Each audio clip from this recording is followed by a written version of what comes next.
le rocher qui serait en haut serait la liberté totale, serait le sens total, serait la justice totale. Mais c'est incompréhensible sans le fait que le rocher est d'abord en bas. Il pèse lourd. Eh bien, la vraie humanité, elle est l'effort de monter le rocher en haut. C'est le chemin, et non pas le résultat. C'est intéressant de renverser la formule. Je crois que c'est Paul Valéry qui dit « il faut tenter de vivre ». Et c'est très intéressant de la renverser. Dire « il faut vivre » de tenter. Est-ce que c'est possible d'entreprendre ce chemin de questionnement tout en se disant « mais de toute façon, mon but, ce n'est pas de l'atteindre, ce n'est pas d'atteindre un monde meilleur, c'est juste d'essayer parce qu'il faut bien faire quelque chose ». Est-ce que c'est pas un peu absurde? Est-ce que c'est possible de se mettre dans cet état d'esprit et d'agir réellement? Alors, formulé comme ça, moi, je partage complètement. Ça paraît absurde aussi, mais c'est même pas la peine d'essayer, quoi. Pourquoi on se fatiguerait, hein? Mais c'est pas ça. Ça se joue autrement. La vie est beaucoup plus maligne que nous. Ça, c'est un raisonnement. Et vous avez malheureusement raison de le tenir, puisqu'on peut le tenir. Et donc, c'est très clair qu'on peut se dire, allez, on laisse tomber, quoi. On laisse tomber le rocher. Et on fait plus rien.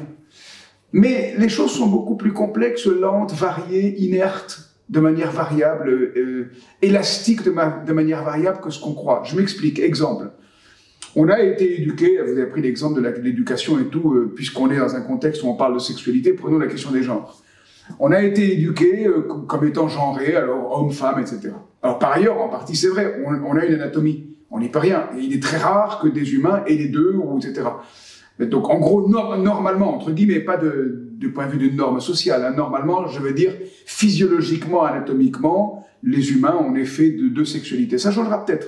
C'est peut-être en train de changer. Moi, je n'en sais rien, mais peut-être. Mais en tout cas, jusque-là, c'est comme ça.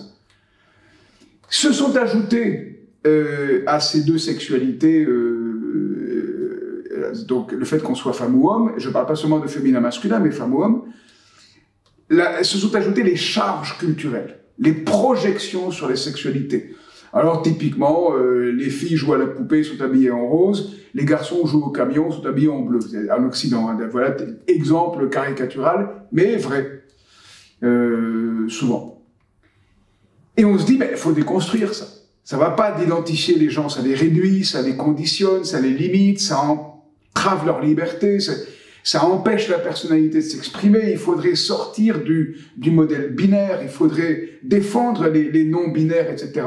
Et donc, on déconstruit, on quitte, on prend du recul. Et on a raison.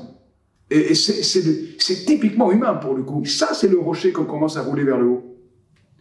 Prendre du recul par rapport au genre, c'est Sisyphe commençant à monter son rocher vers le haut. Mais, imaginons qu'on prend du recul et qu'il devient culturellement admis que les petits garçons ne s'habillent pas nécessairement en bleu, même plutôt peut-être en rose, que les petites filles s'habillent plutôt en bleu, et donc en gros, par exemple, que ça inverse la chose. Je prends l'exemple caricatural pour bien faire comprendre l'enjeu. On aurait donc des petits garçons habillés en rose qui jouent à la poupée, des petites filles habillées en bleu qui jouent au camion. Ça devient une évidence, qu'on le veuille ou non. Ça redevient une évidence. Pourquoi? Parce que c'est du vécu. Parce que c'est la vie de tous les jours. Parce que c'est le quotidien. Parce que c'est de lire réfléchi. La plupart du temps, au quotidien, je ne sais pas si vous avez remarqué, mais vous et moi, on ne réfléchit pas beaucoup. On ne réfléchit pas beaucoup, on vit. Et il faut bien vivre. Si on devait réfléchir à tout ce que l'on fait, on deviendrait fou. Et malheureusement, bien des cas de folie renvoient au fait de vouloir réfléchir tout. Et à tout. Et là, c'est pas possible. Et donc, qu'est-ce qui se passe quand on a... Imaginez qu'on arrive à se débarrasser des genres, première version, petite fille rose, petit garçon bleu, et se construit potentiellement une autre version, et qui va devenir une nouvelle condition, qui va devenir une nouvelle présupposition tacite, qui va devenir une nouvelle évidence, qui va devenir de nouveaux préjugés, de nouvelles préconceptions, de nouveaux réflexes.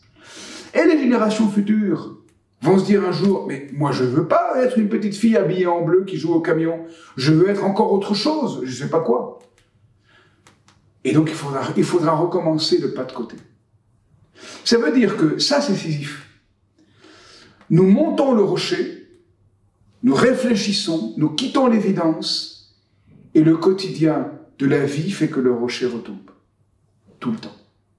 Alors si on se dit, bon ben du coup c'est même pas la peine d'essayer, Ça revient à abandonner notre humanité. Notre humanité, elle est faite de ces deux aspects. Nous montons le rocher et il retombe. Mais ça fait partie de notre vie. C'est pas en dehors de notre vie. Et rêver d'être complètement libéré de toute condition, potentiellement, comme je l'ai évoqué tout à l'heure, c'est la mort. La vie, c'est essayer d'être libre au cœur même de la condition.